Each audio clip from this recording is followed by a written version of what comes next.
Hola, en el presente video vamos a ver un tema que revisa un componente clave en las soluciones de analítica de datos, que son justamente los procesos responsables de hacer la integración, limpieza y preparación de los datos, denominados procesos ETL. Bueno, vamos para ahí. En primer aspecto, quiero responder la siguiente pregunta, que tiene que ver con justamente cuál es el rol de los ETL en las soluciones de analítica de datos, para después ver cuáles son las principales problemáticas que deben resolver estos procesos ETL y concluir revisando cómo construir estos procesos. Vamos por ello. ¿Cuál es el rol?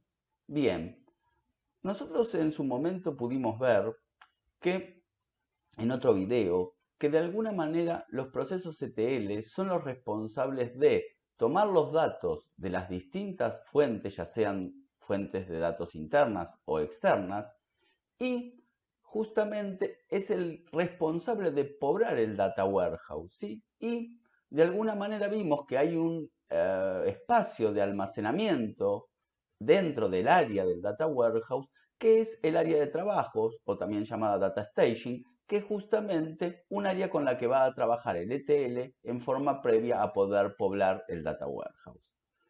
Ahora, también vamos a ver que estas letras, que son de extracción, transformación y load carga, también se usan, ¿sí?, a la hora de poblar otro componente que puede estar en las soluciones de analítica de datos, que es el data lake. Pero fíjense que aquí, si bien no lo vamos a estar viendo especialmente, la ELT, que es extracción, carga y transformación, son las mismas letras puestas de otra forma porque es otra la dinámica, pero eso quiere decir que muchas de las actividades que realizan estos procesos ETL nos van a servir también a la hora de trabajar y poblar los data lakes, ¿sí? Y también, como habíamos visto, parte de la responsabilidad de los ETLs no es solo cargar el data warehouse a partir de estas fuentes de datos, sino también muchas veces tratar de, a través de ETLs, cargar el data warehouse con determinados datos que van a surgir del data lake.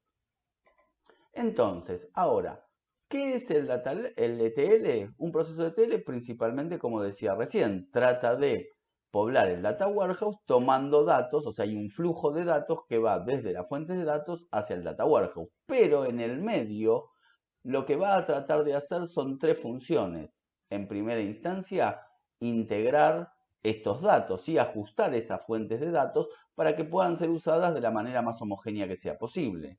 Segundo, tratar de limpiar esos datos para asegurar la mayor calidad de los datos del data warehouse, principalmente detectando y tratando errores o también detectando y tratando datos faltantes que pueda encontrar.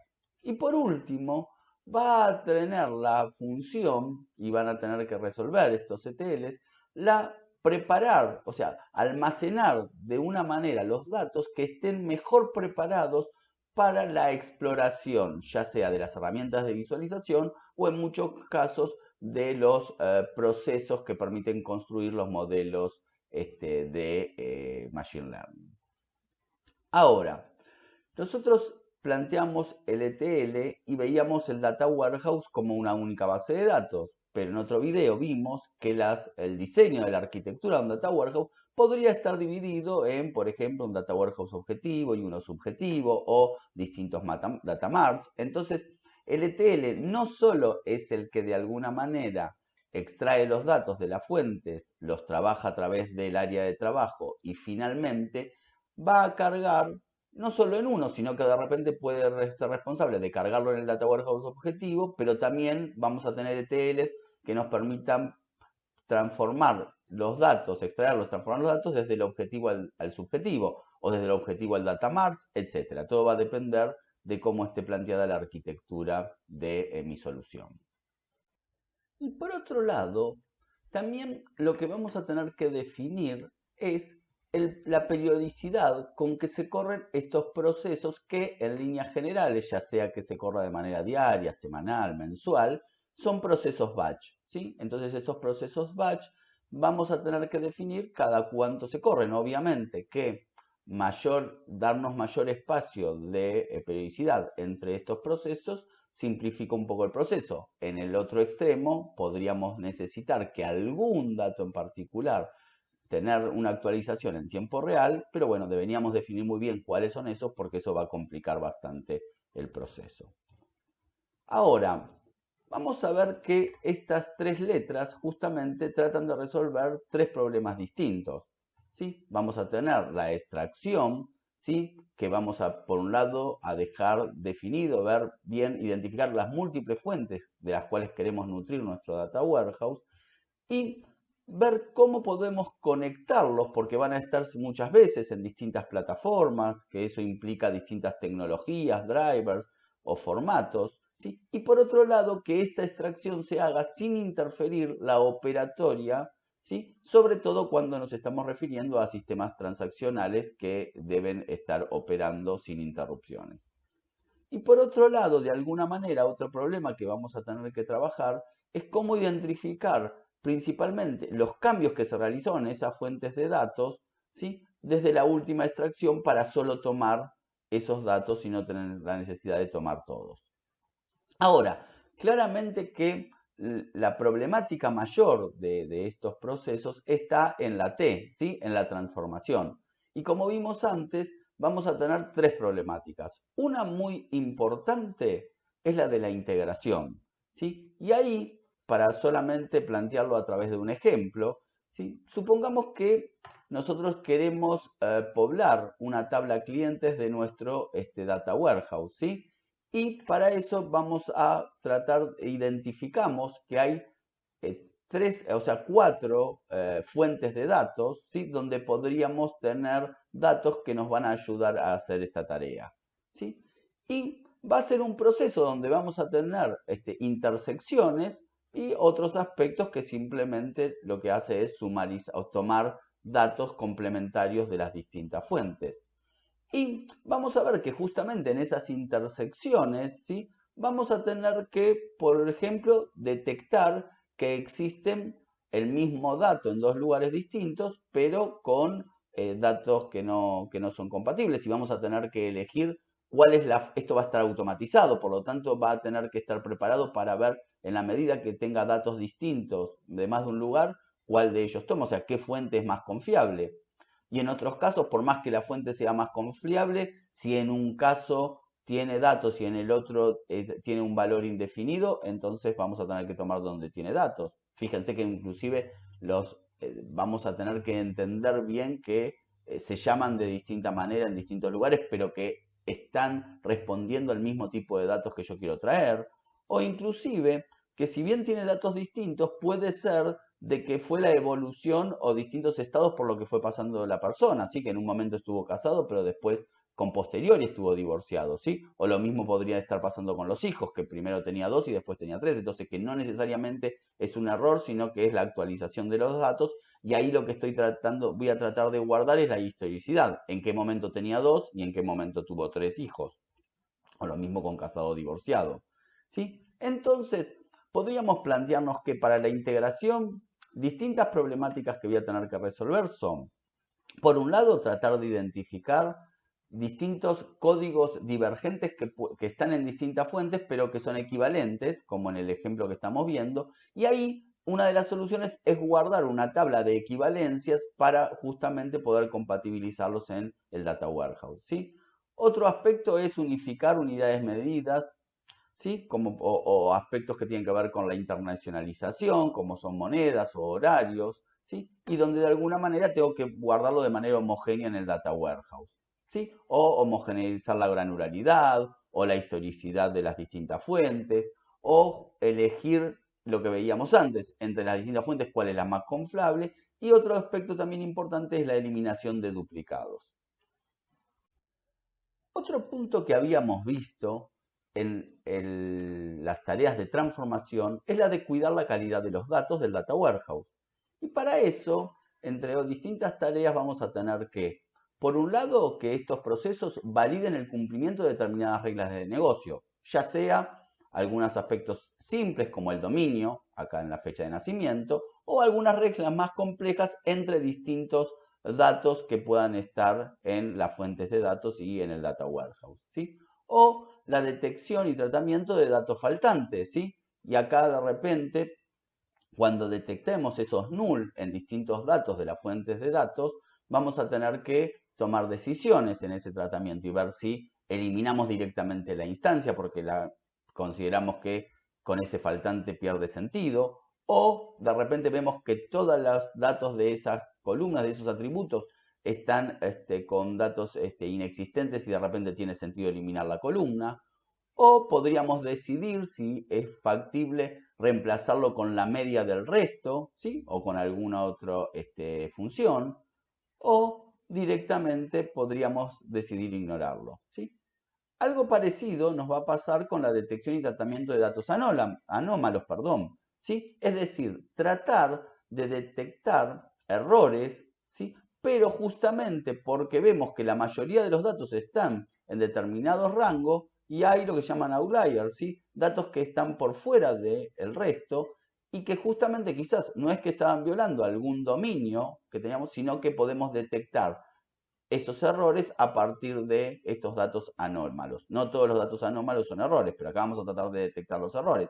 Y ahí de nuevo vamos a poder plantear una estrategia de ignorarlo o de estimar el valor, o inclusive es preferible quizás un null que un error, o de eliminar la instancia o eliminar la columna, como veíamos también con los datos faltantes. ¿Sí? Y por último, la transformación también se va a ocupar de preparar los datos de la mejor manera posible para que lo aprovechen las herramientas justamente de acceso y exploración de la información o el conocimiento. ¿Sí? Y ahí vamos a ver distintas estrategias y actividades, como por ejemplo, podemos plantearlo el disminuir lo que se llama la dimensionalidad, es decir, que lo que estemos guardando en la tabla o el set de datos, ¿sí? De alguna manera tengan menos atributos que los originales, ya sea porque no los vamos a usar o como en este caso del ejemplo, porque de estos tres atributos construimos uno solo que es el que vamos a estar pasando. O al revés, aumentar la dimensionalidad. Eso lo vamos a hacer cuando creamos nuevos atributos, ¿sí? O medidas calculadas ya sea en tablas de dimensión o en tablas de hechos o directamente en algún otro tipo de tabla según cuál es el diseño del data warehouse que estamos realizando, ¿sí? Acá vemos un ejemplo donde de alguna manera, más allá de tener el atributo de importe vendido y del importe de los costos, genero un nuevo atributo que tenga la ganancia bruta. O podría haber planteado a partir de la fecha de nacimiento estar generando año, mes, día, o podría estar planteando generando la edad, o podría estar planteando y generar un atributo que me diga si es lunes o martes, etc. Y por otro lado, también otro tipo de transformación común es transformar según las necesidades de cómo lo voy a necesitar el proceso que lo va a explorar, ¿sí? Algo muy común en los procesos de Machine Learning es que puedo necesitar hacer esa transformación y permutar justamente de filas a columnas o armar, como vimos, a partir de los datos, un esquema que sea más cercano a un modelo de datos dimensional con una tabla de hechos y distintas tablas de dimensión, ¿sí?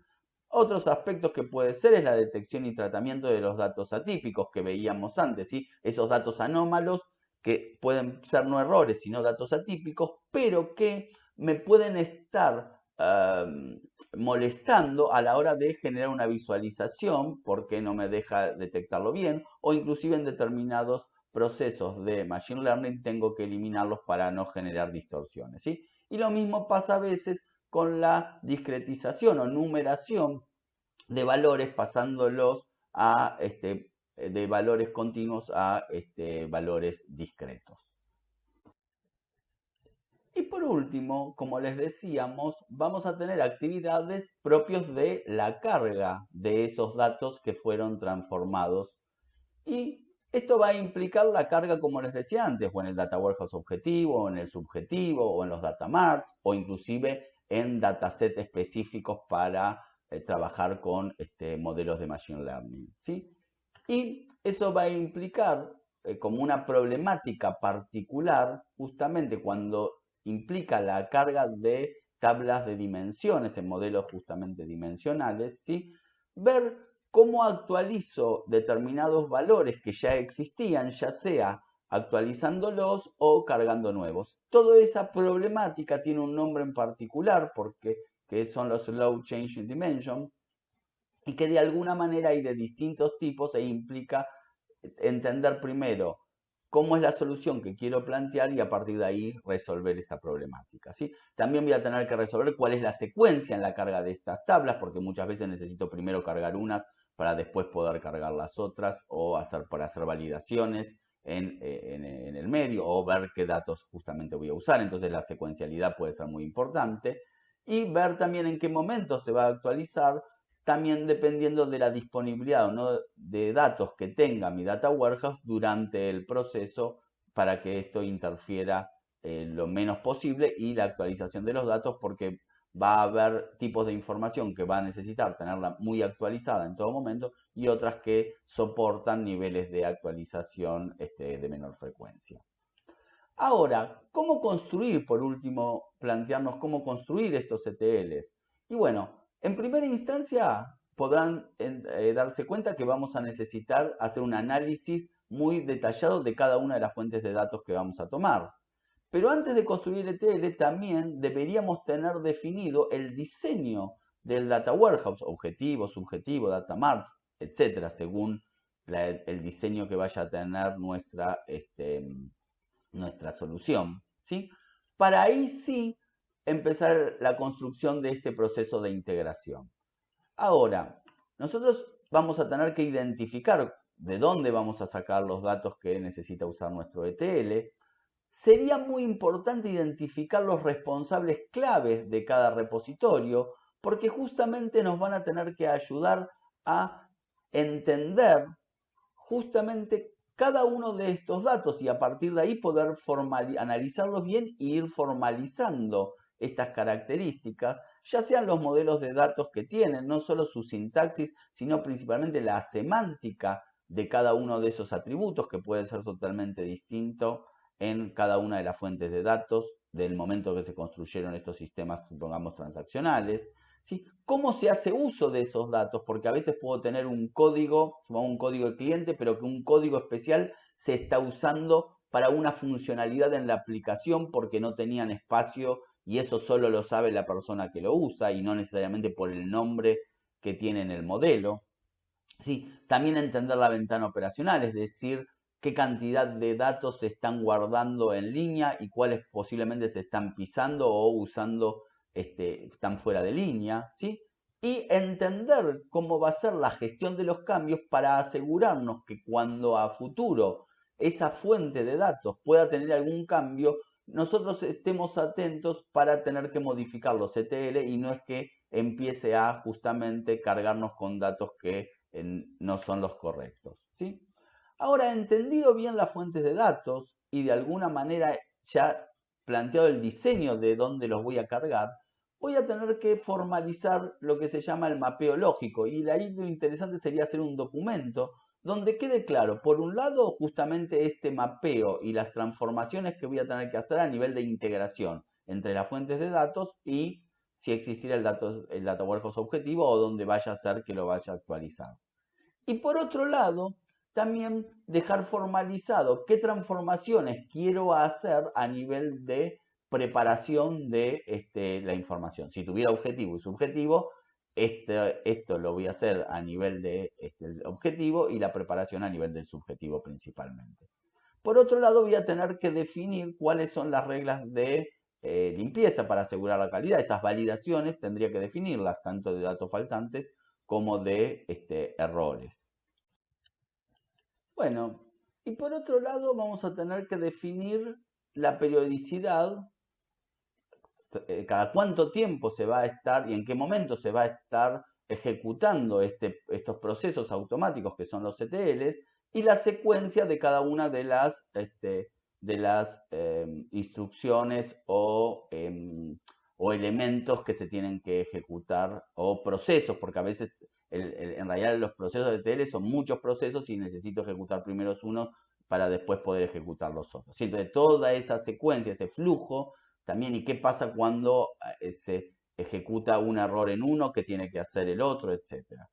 Obviamente que definida todas estas cuestiones, voy a tener que codificarlo y eso, o sea, implementarlo, y eso por lo general lo voy a hacer a través de distintas herramientas que existen que me ayudan mucho a trabajarlo de manera gráfica, mucho más productiva y más sencilla, más allá que voy a poder o hacerlo totalmente en algún lenguaje anfitrión, pero principalmente trabajando mucho en SQL, o lo más común es que trabaje con estas herramientas, pero que inserte también porciones de código de SQL en determinados temas más finos que necesito algún tratamiento en particular. ¿Sí? Y obviamente y también quiero aclarar que muchas de estas cuestiones las puedo que me planteaba previamente, yo las puedo ir planteando directamente en la herramienta mientras que esto me lo va a ir facilitando. Ahora, por último, voy a tratar de ir trabajando de un proceso iterativo, es decir, que yo voy a definir determinadas cuestiones, voy a ir haciendo corridas, voy a ir detectando errores a partir de esas corridas y voy a ir haciendo distintas adaptaciones. Es por eso que va a ser importante tener un entorno donde pueda ir desarrollando y haciendo muchas de estas pruebas, y la definición de esos entornos obviamente que no va a ser tampoco un tema menor. Y otro tema que debo cuidar a partir del trabajo con sobre todo con estas herramientas, es que toda esta codificación de estos procesos ETL sean mantenibles en el tiempo, porque esto no es algo estático, sino que estos procesos ETL van a tener que ir sufriendo modificaciones en la medida que vayan cambiando, ya sea necesidades o, sobre todo, modificaciones en los sistemas de las fuentes de datos que me implique adaptaciones de mis ETLs. En resumen, en este video vimos que los ETL son procesos que permiten justamente poblar el data warehouse. Sus principales funciones son la integración de las diversas fuentes, la limpieza y la preparación para su uso, ¿sí? Y por último, también nosotros vimos respecto de la primera pregunta, respondiendo a la primera pregunta, que un elemento central es el área de trabajo, ¿sí? Y es importante definir la periodicidad. También vimos que su construcción es un proceso muy complejo y vimos justamente las problemáticas particulares de la extracción, de la transformación y de la carga. Y que la más trabajosa de todas y que vamos a tener que poner más energía es en la de transformación, que se encarga tanto de la integración, cuidar la calidad de los datos y la preparación de los datos para su mejor aprovechamiento. Y por último, vimos que para construirlo es necesario primero analizar las fuentes de datos, ¿sí? También vamos a necesitar tener ya previamente definido por lo menos el data warehouse, pero para correrlo vamos a tener que tenerlo generado, ¿sí? Y que por último los ETLs, ¿sí? Voy a necesitar para construirlos plantear y definir un mapeo a través del mapeo, justamente plantear un mapeo lógico, definir las validaciones, periodicidad e implementación de la secuencialidad, para después todo eso trabajarlo a través de alguna herramienta que nos ayuden. ¿Sí? Bueno, con esto hemos terminado. Espero que les haya sido de utilidad este video y nos estamos viendo pronto. Hasta luego.